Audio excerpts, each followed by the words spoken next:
Hello guys, welcome back to my YouTube channel. Guys आज का video काफ़ी important होने वाला है क्योंकि आज हम डिस्कस करने वाले हैं रेलवे एनटीपीसी का एक प्रीवियस ईयर क्वेश्चन पेपर है। साथियों यह पेपर पिछली परीक्षा में पूछा गया है, तो मैंने सोचा कि आपको भी इसका सोल्यूशन दिखा दूँ। ठीक है, तो इसमें हम देखेंगे सामान्य अध्ययन के लगभग 40 प्रश्न हैं, तो इनको सारे को डिस्कस करेंगे।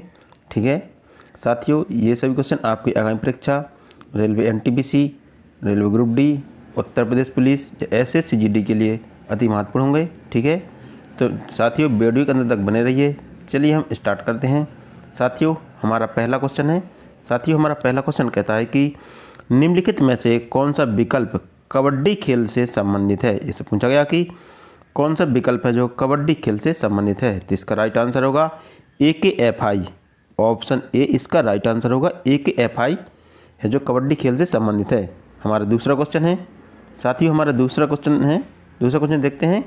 हमारा दूसरा क्वेश्चन कहता है कि भारतीय राष्ट्रीय कांग्रेस की स्थापना में हुई थी। इससे पूछा गया कि भारतीय राष्ट्रीय कांग्रेस की स्थापना जो किस वर्ष की गई थी। तो भारतीय राष्ट्रीय कांग्रेस की स्थापना 1885 ईस्वी में की गई थी। कब की गई थी? 1885 ईस्वी में मुंबई में की गई थी। कहाँ पर? 1885 ईस्वी में मुंबई में भारतीय राष्ट्रीय कांग्रेस की स्थापना A.O. ह्यूम के द्वारा की गई थी। तो इसका राइट आंसर ऑप्शन ए इसका राइट आंसर होगा। हमारा अगला क्वेश्चन है साथियों, हमारा अगला क्वेश्चन कहता है कि निम्नलिखित में से कौन एक आणविक अखंड है। इसमें पूछा गया कि कौन एक आणविक अखंड है। ठीक है, तो आर्गन गैस है जो आणविक अखंड है। तो इसका राइट आंसर ऑप्शन डी होगा। हमारा अगला क्वेश्चन है इनमें से कौन अंडमान और निकोबार द्वीप समूह को अलग करता है। इससे पूछा गया कि कौन है जो अंडमान निकोबार द्वीप समूह को अलग करता है। तो इसमें जो 10 डिग्री चैनल है वो अंडमान निकोबार द्वीप समूह को अलग करता है। कौन? 10 डिग्री चैनल अंडमान निकोबार द्वीप समूह को अलग करता है। तो इसका राइट आंसर ऑप्शन सी होगा। हमारा अगला क्वेश्चन है साथियों, हमारा अगला क्वेश्चन कहता है कि क्षय रोग और टीबी रोग के कारण होता है। इससे पूछा गया कि जो क्षय रोग है और टीबी रोग वो किसके कारण होता है। तो क्षय रोग और टीबी रोग बैक्टीरिया के कारण होने वाली बीमारी है। तो इसका राइट आंसर ऑप्शन डी होगा।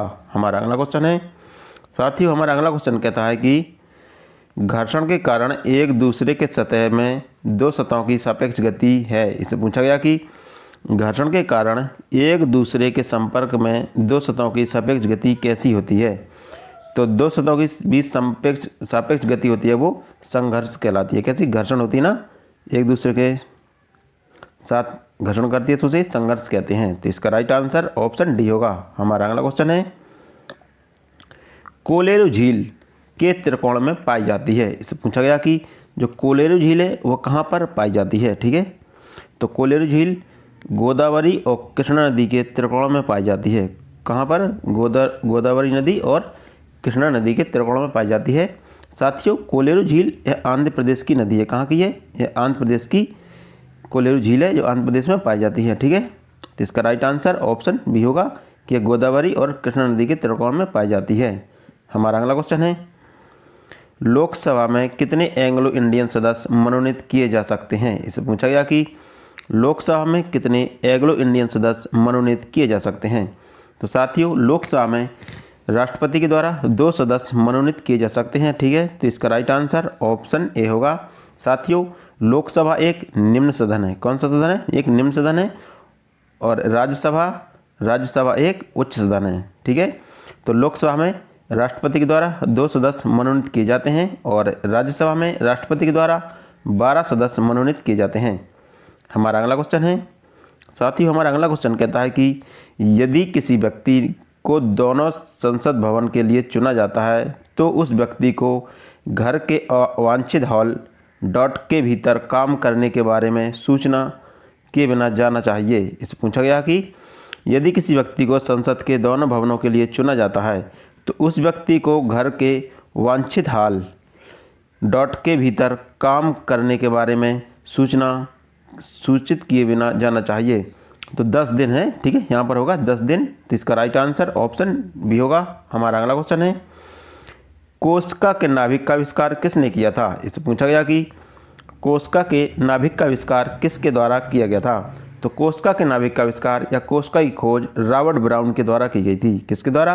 कोस्का की खोज रॉबर्ट ब्राउन के द्वारा की गई थी। तो इसका राइट आंसर ऑप्शन डी होगा। हमारा अगला क्वेश्चन है, साथियों हमारा अगला क्वेश्चन कहता है कि अशोक स्तंभ सिंह कहाँ है। इस पूछा गया कि अशोक का सिंह स्तंभ है जो कहाँ पर स्थित है। तो अशोक का सिंह स्तंभ सारनाथ में स्थित है। कहाँ पर? सारनाथ में स्थित है। तो इसका राइट आंसर ऑप्शन बी होगा। हमारा अगला क्वेश्चन है, साथियों हमारा अगला क्वेश्चन कहता है कि निम्नलिखित में से कौन सा एक लकड़ी की लुगदी पर रासायनिक प्रतिक्रिया के द्वारा बनाया गया फाइबर है। इससे पूछा गया कि लकड़ी की लुगदी पर रासायनिक प्रतिक्रिया के द्वारा बनाया गया फाइबर कौन सा है। तो रेयान है जो लकड़ी की लुगदी पर रासायनिक प्रतिक्रिया के द्वारा बनाया गया एक फाइबर है। तो इसका राइट आंसर ऑप्शन डी होगा। हमारा अगला क्वेश्चन है, साथियों हमारा अगला क्वेश्चन कहता है कि रियो ओलंपिक 2016 में पहली बार महिला पैरा ओलंपिक पदक की पदक विजेता दीपा मलिक निम्न में से कौन सा पदक जीता था। इसे पूछा गया कि दीपा मलिक ने 2016 में पैरा ओलंपिक में कौन सा पदक जीता था। तो दीपा मलिक ने रजत पदक जीता था। तो इसका राइट आंसर ऑप्शन बी होगा। हमारा अगला क्वेश्चन है, दक्षिण भारतीय मंदिरों के प्रवेश द्वार को कहा जाता है। इसे पूछा गया कि जो दक्षिण भारत के मंदिर होते हैं उनके प्रवेश द्वार को क्या कहते हैं। तो दक्षिण भारत के मंदिरों के प्रवेश द्वार को गोपुर कहते हैं। क्या कहते हैं? गोपुर कहते हैं। तो इसका राइट आंसर ऑप्शन ए होगा। हमारा अगला क्वेश्चन है, साथियों हमारा अगला क्वेश्चन कहता है कि भविष्य की पीढ़ियों की ज़रूरतों को पूरा करने की क्षमता को धक्का दिए बिना वर्तमान पीढ़ी की ज़रूरतों को पूरा करने की क्षमता विकास करना, ठीक है, इस वाक्य से क्या समझते हैं। इससे पूछा गया कि भविष्य की पीढ़ियों की ज़रूरतों को पूरी करने की क्षमता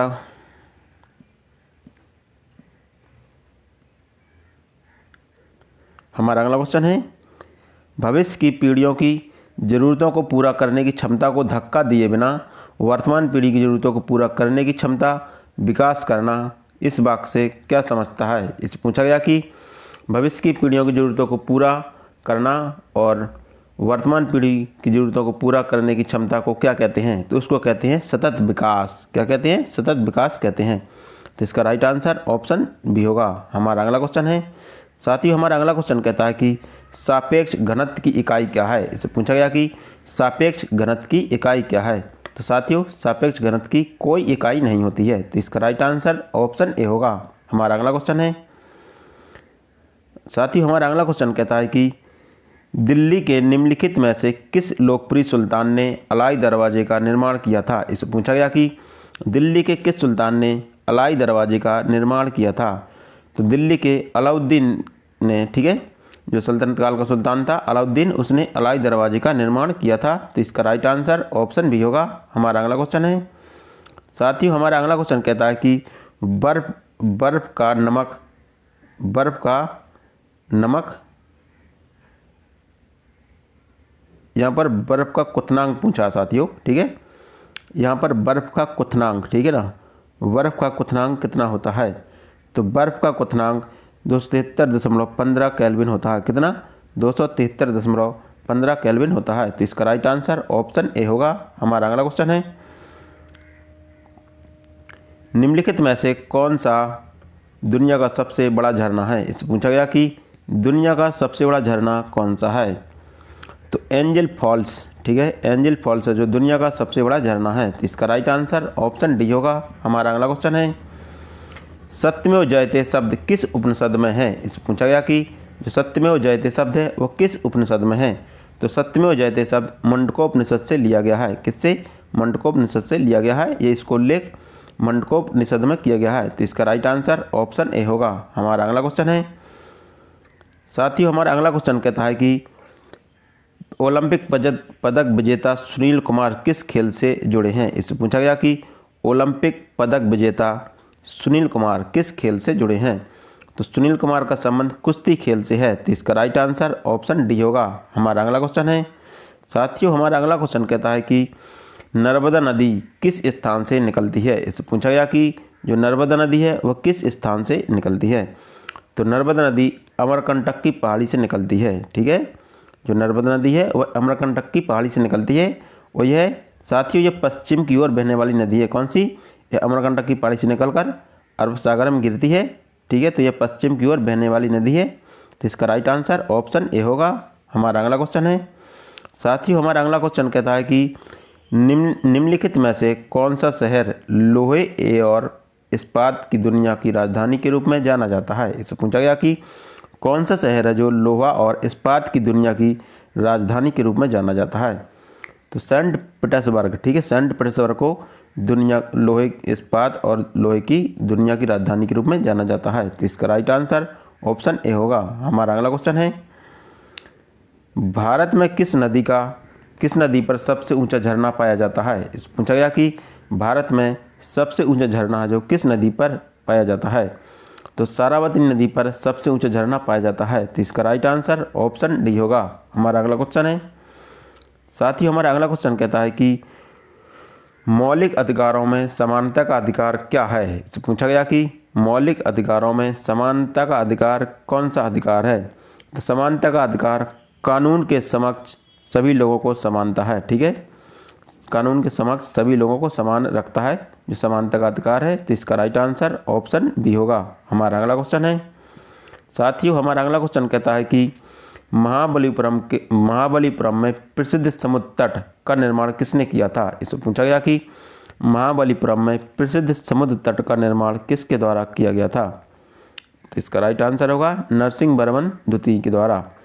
महाबलीपुरम के प्रसिद्ध समुद्र तट का निर्माण नरसिंहवर्मन द्वितीय के द्वारा किया गया था, तो इसका राइट आंसर ऑप्शन डी होगा। हमारा अगला क्वेश्चन है।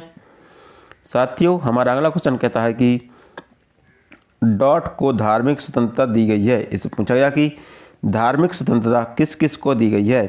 तो धार्मिक स्वतंत्रता सभी भारतीय नागरिकों को दी गई है, तो इसका राइट आंसर ऑप्शन सी होगा। हमारा अगला क्वेश्चन है। साथियों हमारा अगला क्वेश्चन कहता है कि लाल मिट्टी का रंग लाल के कारण होता है। इससे पूछा गया कि जो लाल मिट्टी होती है उसका रंग लाल किसके कारण होता है?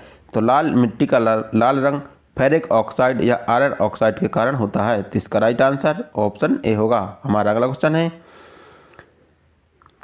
पहली सार्वभौमिक परिषद कब भरी गई थी? इससे पूछा गया कि पहली सार्वभौमिक परिषद है जो यह कब गठित की गई थी? तो इसका राइट आंसर होगा ऑप्शन डी। 1893 ईस्वी में पहली सार्वभौमिक परिषद गठित की गई थी, तो इसका राइट आंसर ऑप्शन डी होगा। हमारा अगला क्वेश्चन है। अर्थशास्त्र में वैकल्पिक कार्यक्रम का अर्थ क्या है? इससे पूछा गया कि अर्थशास्त्र में वैकल्पिक कार्यक्रम का अर्थ क्या है? तो अर्थशास्त्र में वैकल्पिक कार्यक्रम का अर्थ है दीर्घकालीन योजना तैयार करना। क्या? दीर्घकालीन योजना तैयार करना, तो इसका राइट आंसर ऑप्शन ए होगा। हमारा अगला क्वेश्चन है। नर्तकी की कांस्य प्रतिमा किस मीनार में पाई जाती है? इसे पूछा गया कि नर्तकी की कांस्य प्रतिमा जो किस मीनार में पाई जाती है या कांस्य प्रतिमा कहाँ से मिली है? तो नर्तकी की कांस्य प्रतिमा मोहनजोदड़ो से मिली है, तो इसका राइट आंसर ऑप्शन डी होगा। हमारा अगला क्वेश्चन है। साथियों हमारा अगला क्वेश्चन कहता है कि शुक्र अपने अक्ष के डॉट से डॉट तक घूमता है। इसे पूछा गया कि जो शुक्र ग्रह है वो किस दिशा में घूमता है, ठीक है। जो शुक्र ग्रह है वो पृथ्वी की किस दिशा में घूमता है? तो शुक्र है जो पूरब से पश्चिम दिशा में घूमता है। कैसा घूमता है? वह पूरब से पश्चिम दिशा में घूमता है, लेकिन सभी ग्रह पश्चिम से पूरब की ओर घूमते हैं, ठीक है। तो इसका राइट आंसर ऑप्शन सी होगा कि शुक्र ग्रह पूरब से पश्चिम की ओर घूमता है, तो इसका राइट आंसर ऑप्शन सी होगा। हमारा अगला क्वेश्चन है। धर्मनिरपेक्ष राज्य का क्या अर्थ है? इससे पूछा गया कि धर्मनिरपेक्ष राज्य का क्या अर्थ है? तो धर्मनिरपेक्ष राज्य का अर्थ है सभी को सुरक्षा देना, तो इसका राइट आंसर ऑप्शन डी होगा। हमारा अगला क्वेश्चन है। भारतीय अर्थव्यवस्था में प्रयुक्त प्रणाली कौन सी है? इससे पूछा गया कि भारतीय अर्थव्यवस्था की प्रयुक्त प्रणाली कौन सी है? तो भारतीय अर्थव्यवस्था की मिश्रित अर्थव्यवस्था है, तो इसका राइट आंसर ऑप्शन डी होगा। हमारा अगला क्वेश्चन है। साथियों हमारा अगला क्वेश्चन कहता है कि राज्य का राज्यपाल कौन होता है? इससे पूछा गया कि जो राज्य का राज्यपाल होता है वो कौन होता है? तो राज्य का राज्यपाल कैबिनेट होती है, ठीक है ना। राज्य का राज्यपाल होता है वो कैबिनेट होती है राज्य की, तो इसका राइट आंसर ऑप्शन सी होगा। हमारा अगला क्वेश्चन है। दुनिया का सर्वोच्च शिखर कौन सा है? इससे पूछा गया कि दुनिया का सर्वोच्च शिखर कौन सा है? तो दुनिया का सर्वोच्च शिखर माउंट एवरेस्ट है। तो इसका राइट आंसर ऑप्शन डी होगा।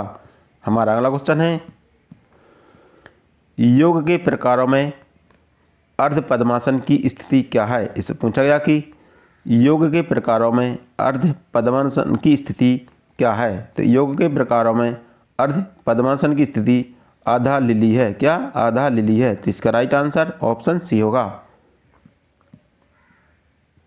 हमारा अगला क्वेश्चन है, यदि संसद अनुमोदन नहीं करती है तो अध्यादेश की अधिकतम अवधि कितनी होती है। इससे पूछा गया कि यदि संसद अनुमोदन नहीं करती है तो अध्यादेश की अवधि अधिकतम कितनी होती है। साथियों, यदि संसद अनुमोदन नहीं करती है तो अध्यादेश की अधिकतम अवधि 6 माह और 6 सप्ताह तक होती है। कितनी?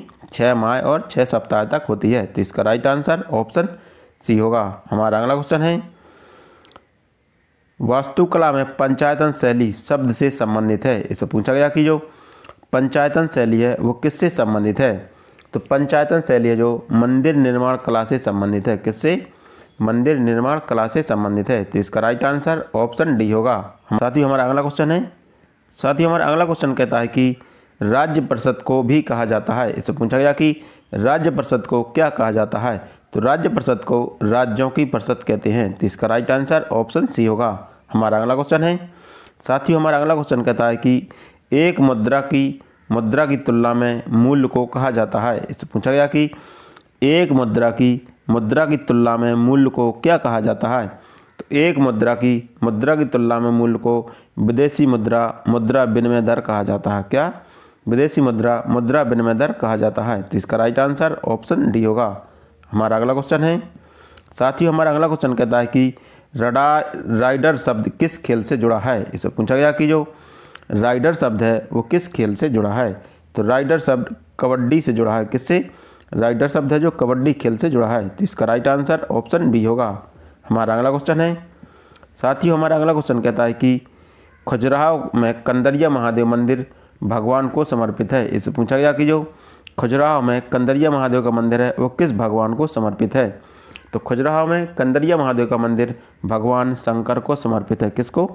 भगवान शंकर को समर्पित है। तो इसका राइट आंसर ऑप्शन सी होगा। हमारा अगला क्वेश्चन है, साथियों, हमारा अगला क्वेश्चन कहता है कि वित्त सहायता डॉट द्वारा नियंत्रित की जाती है। इससे पूछा गया कि जो वित्त सहायता वो किसके द्वारा नियंत्रित की जाती है।